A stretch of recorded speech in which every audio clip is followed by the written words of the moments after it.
Hello friends, आज हम लोग देखेंगे सीआईबी रिटेल बैंकिंग में मॉड्यूल ई में यूनिट 20 जो कि है housing finance and tax planning के ऊपर। तो फ्रेंड्स, इसमें जो टैक्स बेनिफिट है हाउसिंग फाइनेंस, अगर कोई बोरोवर जो है उसने अगर कोई हाउसिंग लोन ले रखा है तो उसको इनकम टैक्स में किस किस सेक्शन में और कैसे बेनिफिट मिलेगा वो हम लोग इस यूनिट में देखेंगे। तो tax benefit in respect of housing finance में loan taken for purchase construction of a residential unit, यानी कि अगर कोई बोरोवर उसने अगर किसी परचेज के लिए या कंस्ट्रक्शन के लिए किसी भी रेजिडेंशियल यूनिट के लिए अगर लोन लिया हुआ है, आइदर वो परचेज का केस हो या कंस्ट्रक्शन का केस हो, तो दोनों ही चीज़ें में उसको बेनिफिट मिलेगा। Payment of interest as well as repayment of principal, जो ईएमआई वो पे करता है, ईएमआई प्रिंसिपल प्लस इंटरेस्ट होता है फ्रेंड्स, तो उसको दोनों ही जो है कंपोनेंट इंटरेस्ट के ऊपर भी और प्रिंसिपल के ऊपर भी टैक्स बेनिफिट मिलेगा। तो होम लोन टैक्स बेनिफिट जो है वो किस किस सेक्शन में आता है, तो सेक्शन 24, 80C और 80EE, ये तीन सेक्शन है जिसमें कि बोरोवर जो है वो इनकम टैक्स का बेनिफिट ले सकता है। जिसमें सेक्शन 24 जो है उसने हाउसिंग लोन में जो इंटरेस्ट पे किया हुआ है उसके ऊपर उसको टैक्स डिडक्शन बेनिफिट मिलेगा। 80C में प्रिंसिपल में जो उसने अमाउंट रीपे किया है उस अमाउंट के ऊपर उसको टैक्स डिडक्शन रिबेट मिलेगा। और 80E सेक्शन जो है वो फर्स्ट टाइम होम बायर के लिए है, यानी इस किसी फिनेंशियल ईयर में आपने अगर पहली बार होम लोन जो है वो परचेज किया है तो आपको 80E में जो है फर्स्ट टाइम उसमें टैक्स डिडक्शन बेनिफिट मिलेगा। अभी tax benefit under section 20B में 24B में क्या आएगा, तो इसमें फ्रेंड्स जो इंटरेस्ट अमाउंट बोरोवर पे करता है अपने हाउसिंग लोन में, तो वो अप टू 2 लाख जो है वो उसको टैक्स बेनिफिट मिलेगा। और ये किस तरीके के लोन पे एप्लीकेबल होगा, वैसे लोन जो कि 1 अप्रैल 1999 के बाद सैंक्शन हुए हैं उस लोन के ऊपर मिलेगा। In case of loan for construction, the construction should get completed with in 35 years of raising the loan, यानी कि लोन लेने के 35 ईयर्स के अंदर जो है आपका कंस्ट्रक्शन जो है वो कंप्लीट हो जाना चाहिए। Interest payment of home loan taken for a self occupied property, यानी कि वो खुद के लिए अगर आपने प्रॉपर्टी ऑक्यूपाई कर रखा है तो ही आप टैक्स बेनिफिट ले सकते हैं। रिपेयर एंड रिन्यूअल के केसेस में ये बेनिफिट जो है वो अप टू 30,000 है। अगर आपने जो प्रॉपर्टी होम लोन से ले रखा है और वो आपका सेल्फ ऑक्यूपाइड नहीं है, यानी कि वो या तो रेंटेड है या डीम्ड टू बी रेंटेड है, तो टैक्स डिडक्शन के लिए कोई भी मैक्सिमम लिमिट प्रिस्क्राइब नहीं है। बोरोवर जो है वो यानी कि tax payer can take the deduction of the whole interest amount under section 24, यानी कि जितना भी इंटरेस्ट अमाउंट वो पे कर रहा है वो पूरा का पूरा ही वो उसको डिडक्शन में शो कर सकता है।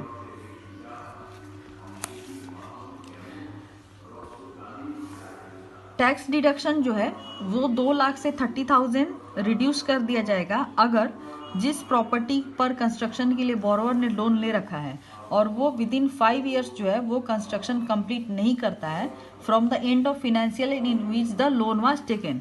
यानी कि मान लीजिए कि अगर कोई बोरोवर ने 2000 में अगर कोई लोन लिया हुआ है तो 2005 तक उसको जो है ये कंस्ट्रक्शन जो है वो कंप्लीट कराना है, और अगर वो नहीं कंप्लीट कराता है तो उसको जो रिबेट मिलेगा वो सिर्फ और सिर्फ 30,000 तक ही मिलेगा। अभी है friends tax benefit on home loan principal repayment under section 80C। इंटरेस्ट का हमने देख लिया, अब प्रिंसिपल के रूप में जो पे करता है बोरोवर अमाउंट उसमें उसको क्या बेनिफिट मिलेगा वो हम लोग यहाँ पे देखेंगे। तो यहाँ पे जो मैक्सिमम टैक्स डिडक्शन है वो 80C में 1,50,000 जो है वो उसको मिलेगा। तो यानी कि 1,50,000 अमाउंट अगर बोरोवर रीपे कर रहा है टुवर्ड्स प्रिंसिपल तो उसको वो 80C में डिडक्शन क्लेम कर सकता है। The amount paid as stamp duty and registration fee is also allowed as a tax deduction under section 80C। अगर बोरोवर जो है या टैक्स पेयर उसने कोई स्टैम्प ड्यूटी या रजिस्ट्रेशन फी अगर पे किया हुआ है अपने घर को रजिस्ट्री कराने के लिए तो उसको भी वो टैक्स डिडक्शन में ले सकता है अंडर 80C। अभी कंडीशन क्या क्या है डिडक्शन क्लेम करने के लिए 80C में, तो सबसे पहला जो है कि कंस्ट्रक्शन ऑफ प्रॉपर्टी जो है वो कंप्लीट होना चाहिए और कंप्लीशन सर्टिफिकेट जो है वो रिसीव होना चाहिए टैक्स पेयर को। No deduction would be allowed under this section for repayment of principal for those years during which the property was under construction. अगर प्रॉपर्टी अंडर कंस्ट्रक्शन है तो जितने दिन तक वो अंडर कंस्ट्रक्शन रहेगी प्रिंसिपल अमाउंट के ऊपर उसको कोई भी रिबेट नहीं मिलेगा। Deduction is also available whether the property is self occupied और लेट आउट। ये प्रॉपर्टी आइदर सेल्फ ऑक्यूपाइड हो या लेट आउट हो या रेंट पे दिया हो तो वहाँ पे डिडक्शन जो है वो टैक्स पेयर अवेल कर सकता है। The benefit can also be claim for more than one house property. अगर टैक्स पेयर के पास एक से ज़्यादा हाउस प्रॉपर्टी है और उसने एक से ज़्यादा हाउसिंग लोन ले रखा है तो वो जो जितने भी उसके हाउस प्रॉपर्टी हैं उसके ऊपर 80C का क्लेम जो है वो ले सकता है। फिर है reversal of tax benefit availed under section 80C। अब अगर कोई प्रॉपर्टी जो है वो बोरोवर 5 साल के अंदर सोल्ड आउट कर देता है तो उसको 80C नहीं मिलेगा। मान लीजिए किसी बोरोवर ने होम लोन लिया और फिर 5 साल के अंदर ही वो अपना घर बेच दे रहा है तो उसको जो टैक्स बेनिफिट है 80C के अंदर, मतलब जो 1.5 लाख रुपया उसको प्रिंसिपल में मिल रहा है वो उसको नहीं मिलेगा। Tax benefit under 80C will not be eligible for claim in that financial year. और उस फिनेंशियल ईयर में उसको 80C जो है वो क्लेम के लिए एलिजिबल नहीं होगा। The total amount of tax deduction already claimed in respect of earlier years shall be deemed to be income of such year in which the property has been sold and will be liable to pay tax on that income। अभी total amount जो है tax deduction के लिए जो कि उसने already claim किया हुआ है, जो कि घर बेचने के पहले उसने, मान लीजिए उसने 3 साल में घर बेच दिया और वो लगातार 3 साल तक जो इनकम टैक्स का बेनिफिट क्लेम करता आ रहा है वो उसको रिवर्स करना पड़ेगा। तो यहाँ पे reversal of tax benefits under 80C, अगर बोरोवर 5 साल के अंदर अपना घर सोल्ड आउट करता है तो उसको पूरा का पूरा टैक्स बेनिफिट जो है वो रिवर्स करना पड़ेगा। अभी नेक्स्ट जो टैक्स बेनिफिट है टैक्स पेयर को अंडर सेक्शन 80EE। ये 80EE का जो बेनिफिट है वो वैसे बोरोवर को मिलेगा जो फर्स्ट टाइम होम बायर्स हैं।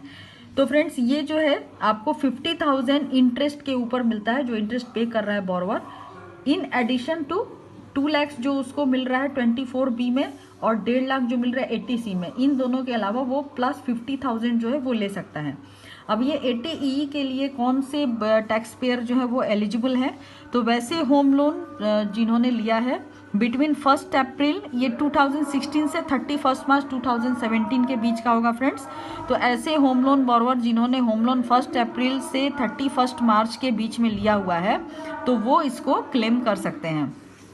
Value of property, value property का जो वैल्यू है वो अप टू 50 लाख होना चाहिए और लोन अमाउंट जो है वो अप टू 35 लाख होना चाहिए, तभी उसको 80EE का जो ये है क्लेम वो मिल सकता है। Tax benefit here can be claim till the time repayment of loan continues. जब तक उनका लोन कंटिन्यू होगा तब तक वो इस क्लेम को ले सकते हैं। Deduction is only applicable on home loan paid for first house property. ये सिर्फ अगर उनका पहला घर मतलब फर्स्ट होम लोन है उनका तो ही वो उस पर ले सकते हैं।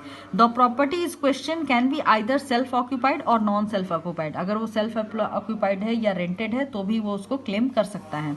The amount of claim deducted under this section will not be eligible to claim the deduction under section 24 again for the same amount of interest। अगर 50,000 का जो क्लेम बोरोवर 80EE में ले रहा है वो उसको 24 में इंक्लूड नहीं करेगा। 50,000 को छोड़ के जो अमाउंट रहता है इंटरेस्ट का वही बोरोवर 24B में क्लेम कर सकता है।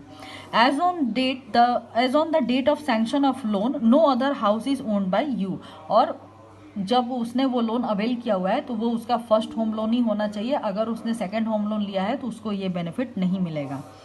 Eligibility for claiming section 80E deduction eligibility क्या है, तो फ्रेंड्स जो भी डिडक्शन इस सेक्शन में आएगा वो इंडिविजुअली जो है बोरोवर क्लेम कर सकता है। अगर ये आपका पर पर्सन पर प्रॉपर्टी बेसिस जो है क्लेम किया जा सकता है। अगर कोई प्रॉपर्टी ज्वाइंटली आपने लिया हुआ है आपके स्पाउस के साथ तो both are paying the instalment of loan then you both can individually claim this deduction. अगर स्पाउस के साथ होम लोन लिया हुआ है और दोनों मिलकर इंस्टॉलमेंट पे कर रहे हैं तो दोनों इसका जो बेनिफिट है वो क्लेम कर सकते हैं इंडिविजुअली, यानी कि 50,000 एक जन कर सकते हैं, 50,000 दूसरे जन कर सकते हैं। अब ये it is not necessary to reside in the property. Yes, आप अगर उसको रेंट पे भी अपने वो प्रॉपर्टी दे रखा है तो भी आप उसके ऊपर ये क्लेम जो है वो ले सकते हैं। अभी फ्रेंड यहाँ पे दे रहा है कि ग्रॉस एनुअल वैल्यू किसी भी प्रॉपर्टी का हम लोग कैसे कैलकुलेट करते हैं वो देखिए। तो किसी भी gross annual value of the property को which is let out throughout the year, जो आपने रेंट पे दे रखा है उसका ग्रॉस एनुअल वैल्यू हम लोग कैसे कैलकुलेट करेंगे। तो यहाँ पे 3 स्टेप है। स्टेप 1 में सबसे पहले हमने जो प्रॉपर्टी है उसका रीजनेबल एक्सपेक्टेड रेंट जो है वो कैलकुलेट करना पड़ेगा। स्टेप 2 में जो उसका एक्चुअल रेंट है प्रॉपर्टी का वो कंप्यूट करना पड़ेगा, और इन दोनों में से जो हायर होगा उसको हम लोग इंक्लूड करेंगे ग्रॉस एनुअल वैल्यू में। तो सबसे पहले देखते हैं हम लोग कि रीजनेबल एक्सपेक्टेड रेंट जो है वो हम लोग कैसे कंप्यूट करेंगे। तो रीजनेबल एक्सपेक्टेड रेंट जो है will be higher of the following. ये हायर होना चाहिए किसका किसका, municipal value of the property का या फिर fair rent of the property का। अब म्यूनिसिपल वैल्यू और फेयर रेंट क्या होता है। म्यूनिसिपल वैल्यू जो होता है वो किसी भी प्रॉपर्टी का जितना भी म्यूनिसिपल टैक्स होता है लोकल अथॉरिटीज़ का, उसको हम लोग लेते हैं, और ये जो होता है ये म्यूनिसिपल अथॉरिटी जो है वो डिसाइड करती है। फेयर रेंट का मतलब क्या है। फेयर रेंट का मतलब ऐसे रीजनेबल एक्सपेक्टेड रेंट से है जो कि डिटरमाइन किया जाता है on the basis of rent faced by a similar property in the same और सिमिलर लोकेलिटी। यानी कि उसी लोकेलिटी में अगर कोई सेम प्रॉपर्टी है उसका जो रीजनेबल एक्सपेक्टेड रेंट है वो उसका meaning of fair rent value होता है। मीनिंग ऑफ स्टैंडर्ड रेंट यहाँ पे एक दिया हुआ है। अगर जहाँ पे म्यूनिसिपल वैल्यू या फेयर रेंट नहीं है वहाँ पे हम लोग स्टैंडर्ड रेट लेंगे, और स्टैंडर्ड रेट वैसे प्रॉपर्टी के ऊपर लिया जाता है जहाँ पे कि रेंट जो है वो रेंट कंट्रोल एक्ट के अंडर जो है वो कवर होता है। तो ये maximum rent which a person can legally recover from his टीनेंट under the rent control act. Rent control act के अंतर्गत जो एक पर्सन अपने टीनेंट से लीगली रिकवर कर सकता है उसी को हम लोग स्टैंडर्ड रेट कहते हैं। अभी सेकंड जो था हमारा वो actual rent of the property था। तो actual rent of the property हम लोग कैसे कैलकुलेट करेंगे। तो rent means the rent for which the property is let out during the year, यानी कि उस साल में उस प्रॉपर्टी पे कितना रेंट आ रहा है एक्चुअल रेंट, उसको हम लोग लेंगे। जब हम लोग इसको एक्चुअल रेंट को कंप्यूट करेंगे तो अगर मान लीजिए कि साल में कुछ दिन जो है वो प्रॉपर्टी जो है वैकेंट है, वहाँ पे कोई रेंट नहीं है, तो उसको हम लोग डिडक्ट नहीं करेंगे। लेकिन अगर मान लीजिए वहाँ पे टेनेंट रह रहा है लेकिन वो जो है रेंट नहीं दे रहा है, तो उस अनरियलाइज्ड रेंट को हम लोग क्या करेंगे, डिडक्ट करेंगे उसके इनकम में से। तो unrealised rent is the rent of the property which the owner of the property could not recover from the टीनेंट। यानी कि आप अपने टीनेंट से अगर जो रेंट जो है रिकवर नहीं कर पा रहे हैं तो वो अनरियलाइज्ड रेंट होता है। तो जब हम लोग actual rent of the property को कंप्यूट करेंगे तो उसमें से हम लोग अनरियलाइज्ड रेंट को माइनस करेंगे। अनरियलाइज्ड रेंट को माइनस करने के लिए यहाँ पे कुछ टर्म्स दिया हुआ है फ्रेंड्स। तो सबसे पहले जो टेनेंसी है वो बोनाफाइड होना चाहिए। अगर आपका टीनेंट जो है वो डिफॉल्ट किया हुआ है और प्रॉपर्टी को वैकेट किया है, या step has been taken to compel him to vacate the property, तो आप उसको डिडक्ट कर सकते हैं। Defaulting tenant is not in occupation of any other property. जो टीनेंट है जो डिफॉल्ट किया हुआ है वो अदर प्रॉपर्टी को ऑक्यूपाई नहीं किए हुए हैं।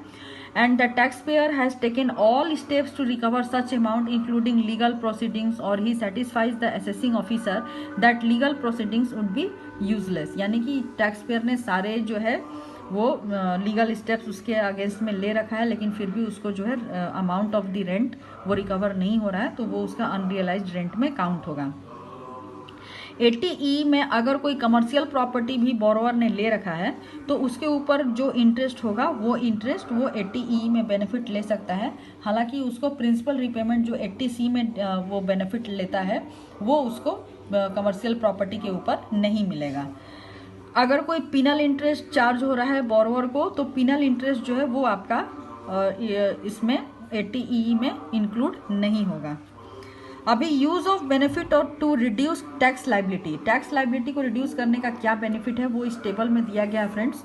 तो मान लीजिए कि किसी पर्सन की जो एनुअल इनकम है वो 4,50,000 है और उसका कंट्रीब्यूशन एलिजिबल अंडर 80C जो है वो 1,50,000 है। तो 4,50,000 में से 150 माइनस करेंगे तो 3 लाख जो है वो उसका टैक्सेबल इनकम के स्लैब में आता है, जिसके ऊपर उसका जो इनकम टैक्स होगा वो 5,000 होगा। अब देखिए हाउसिंग लोन का बेनिफिट लेने से वो इसमें कैसे उसको बेनिफिट मिल सकता है। तो 4,50,000 में से 1,50,000 तो सबसे पहले उसका कंट्रीब्यूशन जो है वो एलिजिबल फॉर अंडर 80C, वो उसका माइनस हो जाएगा। देन उसने अगर कोई इंटरेस्ट पे किया हुआ है हाउसिंग लोन के ऊपर तो वो 1,68,000 जो है वो उसका माइनस जाएगा। उसके बाद रिपेमेंट टुवर्ड्स प्रिंसिपल अमाउंट 21,000, तो 21,000 है फ्रेंड्स, वो यहाँ पे इंक्लूड नहीं होगा क्योंकि ये जो है आपका प्रिंसिपल ये 80C में ही जाता है। तो 80C में ऑलरेडी उसने 1.5 लाख का जो है वो रिबेट ले रखा है, तो हम लोग इसको यहाँ पे इंक्लूड नहीं करेंगे। तो जो उसका टैक्सेबल इनकम होगा that is 450 minus 150 minus 168 equal to 132। अब देखिए कि उसका इनकम 4,50,000 है, लेकिन उसका जो टैक्सेबल इनकम है वो आ रहा है 1,32,000, यानी कि उसको जो टैक्स देना होगा वो 1,32,000 पे ही देना होगा, जबकि इनकम टैक्स का जो स्लैब है वो 3 लाख है, यानी कि इसके ऊपर उसको कोई भी इनकम टैक्स जो है वो नहीं देना होगा। अब देखिए 4.5 लाख यहाँ भी है, 4.5 लाख यहाँ भी है, लेकिन यहाँ पे चूंकि बोरोवर का होम लोन नहीं है तो उसको 5,000 जो है वो टैक्स पे करना पड़ रहा है। लेकिन यहाँ अगर बोरोवर का होम लोन है तो उसको 1 रुपया भी जो है टैक्स पे नहीं करना पड़ेगा। तो यही आपका टैक्स बेनिफिट जो है वो मिलता है हाउसिंग लोन लेने से। अभी ज्वाइंट नेम में अगर हाउसिंग लोन है तो उस पर्सन को टैक्स बेनिफिट जो है वो कैसे क्लेम कर सकता है? तो टैक्स बेनिफिट जो है फ्रेंड्स वो दोनों ओनर जो भी हैं, होम लोन बोरोवर अगर 2 है तो 2, 3 है तो 3, ईच को applicant can claim maximum tax rebate of up to 150 lakhs for principal repayment under section 80C and ₹2 lakhs for interest payment under section 24। और अगर बेनिफिट अंडर अवेलेबल 80EE है, यानी कि अगर वो 2016 के बाद उसने हाउसिंग लोन लिया है तो वो 80EE में भी जो 50,000 का एडिशनल क्लेम है उसको भी इंडिविजुअली क्लेम कर सकता है। यानी कि आपका अगर 1.5 लाख रुपया 80C में अगर वहाँ पे 2 बोरोवर है तो 1.5 लाख बोरोवर 1 भी क्लेम कर सकता है, 1.5 लाख तक बोरोवर 2 भी क्लेम कर सकता है। ठीक वैसे ही 2 लाख ये आपका इंटरेस्ट जो है उसमें 2 लाख इंडिविजुअली वो क्लेम कर सकते हैं। फर्स्ट होल्डर भी 2 लाख ले सकता है, सेकंड होल्डर भी 2 लाख तक ले सकता है। और 80EE में भी फर्स्ट होल्डर 50,000 तक और सेकंड होल्डर 50,000 तक ले सकता है। यानी कि दोनों मिलाकर total claim 1.5 lakh plus 1.5 lakh 3 lakh, यहाँ 2 + 2 4 और यहाँ 50-50 1, यानी कि 3 4 7 और 1 8 लाख तक इनकम जो है दोनों मिलकर सेव कर सकते हैं, जिसमें कि 4 लाख का बेनिफिट एक को मिलेगा, 4 लाख का बेनिफिट दूसरे को मिलेगा। नेक्स्ट है एनआरआई होम लोन अगर किसी ने ले रखा है तो उसको टैक्स इम्प्लीकेशन क्या है? तो फ्रेंड्स एनआरआई के केस में भी सेम एप्लीकेबल होगा जैसे रेसिडेंस का है। 1.5 लाख उसको प्रिंसिपल में अंडर 80C और 2 लाख उसको इंटरेस्ट में अंडर 24B और 50,000 अंडर 80EE अगर वो first time home loan buyer है तो उसको बेनिफिट मिलेगा। लेकिन अगर उसका जो सोर्स ऑफ इनकम है एनआरआई का वो सिर्फ और सिर्फ सैलरी ऑन अब्रॉड, यानी कि उसको जो अब्रॉड में सैलरी मिल रही है वही उसका सिर्फ one and only source of income है, तो उसको जो हाउसिंग लोन में टैक्स एग्जेम्पशन का क्लेम बेनिफिट है वो उसको नहीं मिलेगा, क्योंकि वो टैक्सेबल इन इंडिया फिर नहीं कहा जाएगा। लेकिन अगर उस एनआरआई का कोई एडिशनल इनकम है from India apart from the salary earn abroad, मतलब जो अब्रॉड में उसको सैलरी मिल रही है उसके अलावा अगर कोई टैक्सेबल इनकम उसका इंडिया में है, एडिशनल टैक्सेबल इनकम, तब वो होम लोन से उसका जो टैक्स बेनिफिट जो मिल रहा है under section 80C 24B and 80EE वो तीनों को क्लेम कर सकता है और एलिजिबल होगा क्लेम करने के लिए। तो फ्रेंड्स इसी के साथ हमारा home finance and tax planning के ऊपर जो ये हमारा टॉपिक है यहीं खत्म होता है। तो आपको अगर हमारा चैनल अच्छा लग रहा है तो आप हमारे चैनल को लाइक करिए, शेयर करिए, सब्सक्राइब करिए। नेक्स्ट वीडियो में हम लोग नेक्स्ट टॉपिक के साथ मिलेंगे, तो तब तक के लिए keep watching our channel and thank you for watching this video.